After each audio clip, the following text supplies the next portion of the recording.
Uh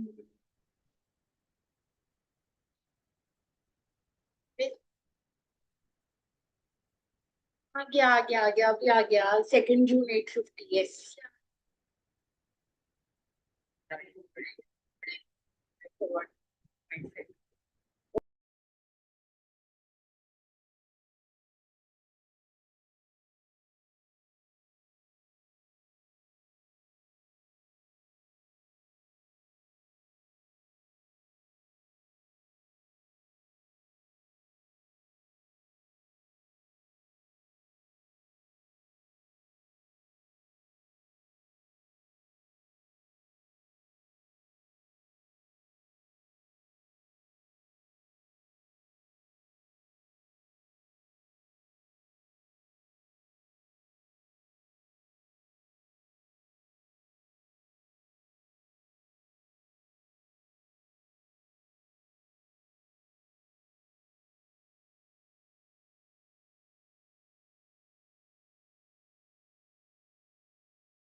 Good evening, dear sisters and brothers. Welcome to the evening session of Being Heartful Every Day. Today is the day 386, and we have stepped into the new luminous theme, Cooperation with the Guru, with the week 56. In the Sahajmarg tradition, the Guru is not just a teacher or a guide in the conventional sense. The Guru is a living channel of divine grace, one who works tirelessly for the evolution of the seeker's soul, even when the seeker is unaware. This relationship is sacred, subtle, and deeply transformative. So, what does it mean to cooperate with the Guru? It is not about passive obedience. In this inner journey, in this inner yatra, it is an active and willing alignment with the spiritual current flowing from the Guru towards the Abhyasi. It is to become receptive, surrendered, and attuned, not only to the instructions given outwardly, but to the silent guidance received inwardly in the heart. In Sahaj Marg, it is often said the work is done by the master, but the willingness must come from the Abhyasi. Cooperation is this willingness. It is a sacred yes that says, I trust the process even when I don't fully comprehend it. I allow the master to work through me, to refine me, to transform me, even when I fully don't understand it. And it also means that I will not resist the inner work that is being done on me, for me, and through me. The Guru is not just a person or a personality. He is the living bridge between the seeker and the source. His work is silent, continuous, and rooted in love. But for that sacred work to bear fruit, the cooperation of the Abhyasi is essential. So, what does cooperation looks like in the context of heartfulness, in the context of our own spiritual yatra? It begins with willingness, the willingness to be shaped from within. The Guru works on the deeper layers of our being, cleaning, refining, and transforming our impressions, tendencies, and even our subtler bodies. This cannot be done through effort alone. It requires surrender. But surrender is not passive, it is an activity state of conscious participation in the inner sacred work. It is choosing to align our lifestyle, our thinking, and our intentions with the sacred subtle current flowing from the Master. Daji often reminds us that the Guru is working all the time. The real question is, are we allowing that work to happen? and moving ahead in the session today, let us lovingly extend the invitation of master classes and BHED sessions with our family and friends. You can share the practices, share your experience, and moreover, share your love and heart. These are a beautiful gateway for others to experience the transformative journey. And tonight, we are going to do the reading from the article A User's Guide to Living Part 5 by beloved Daji.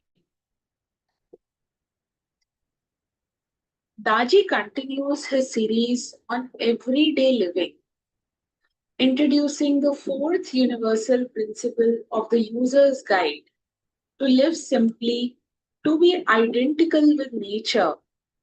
Currently, the COVID-19 pandemic is forcing us to recalibrate our lifestyle, and for many of us, that means simplifying our lives in a way that we could not have imagined even a few weeks ago.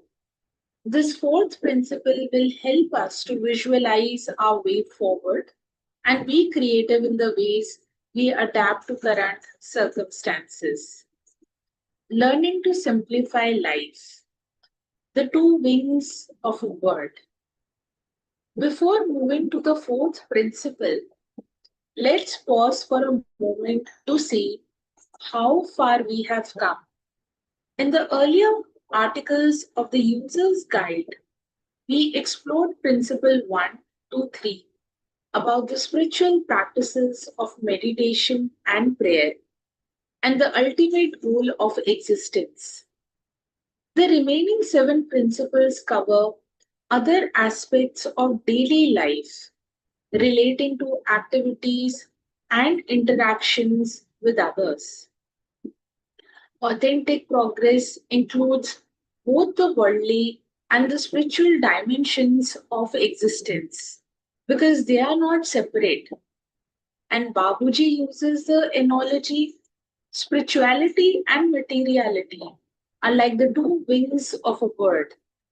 A bird cannot fly with one wing alone. This statement of Babuji is often misinterpreted according to the particular disposition of the reader.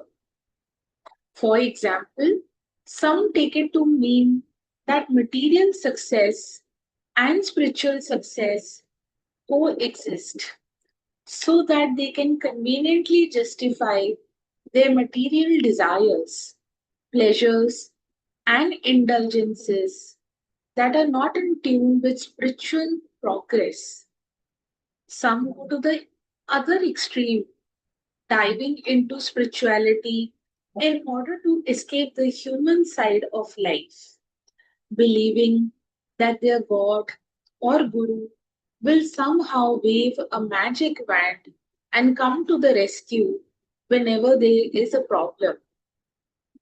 It reminds me of one of Aesop's fables about a man from Athens who was going on a long sea journey when his ship was wrecked in, was wrecked in a terrifying storm. He managed to escape from the sinking vessel with a few others, and they all held onto the planks of wood from the shipwreck to stay afloat. There was an island nearby, so most of the survivors started swimming towards the shore, but the man from Athens did not. Instead, he cannot he started praying to the goddess Athena, please rescue me from this terrible situation. I promise I will build a temple in your honor if I survive this. As he was pleading thus, a sailor swam by and called out, pray to Athena by all means, but also start swimming if you want to survive. What happens when we rely on the spiritual dimension to solve worldly issues? In the early 1980s, the psychologist John Wellwood coined the term spiritual bypassing to describe a phenomenon he observed in many meditators, that they use spiritual practices and beliefs to avoid dealing with unresolved emotional and psychological issues. Today, this term is commonly used in the West for behavior that results in a conceptual, one sided kind of spirituality, where one pole of life is elevated at the expense of the other, and subconscious tendencies are not dealt with at all. Wellwood observed this wreaking havoc in people's life, especially in relationships. Spirituality becomes some sort of escapism to avoid the challenges of worldly life.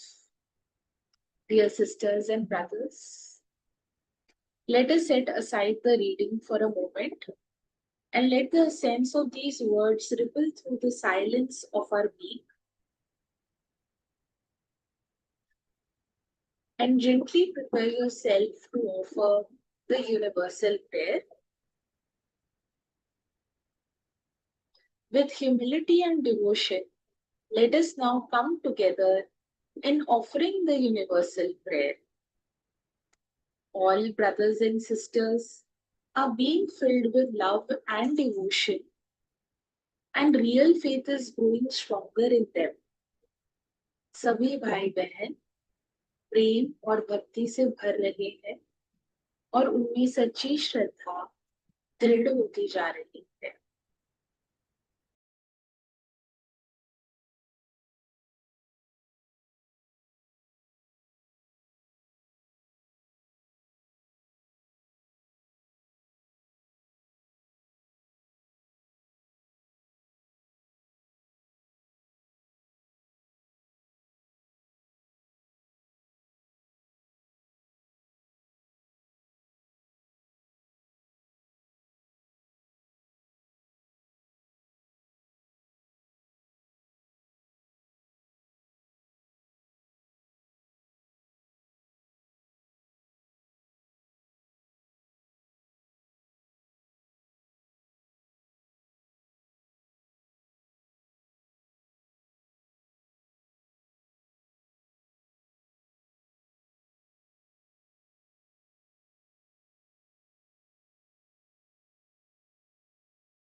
May our cooperation with the beloved Master bring light to our inner world, and may that light extend to all beings in peace, love, and unity. And as the day draws to a close, let us offer the bedtime prayer and the reflections for the day. You can also reflect gently on the question: have I been resisting the guidance of the inner master? And am I willing to surrender just a little bit? And let us offer the nighttime prayer as a whisper of trust, as a surrender, and as a return to the path of love. Dear sisters and brothers, thank you for attending the evening session today.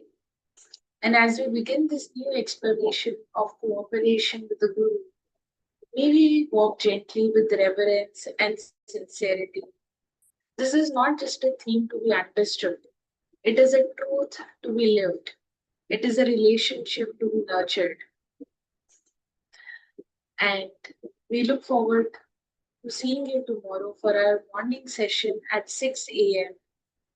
And until then, dear sisters and brothers, rest in love, surrender in trust, and rise in remembrance. Wishing you all a very good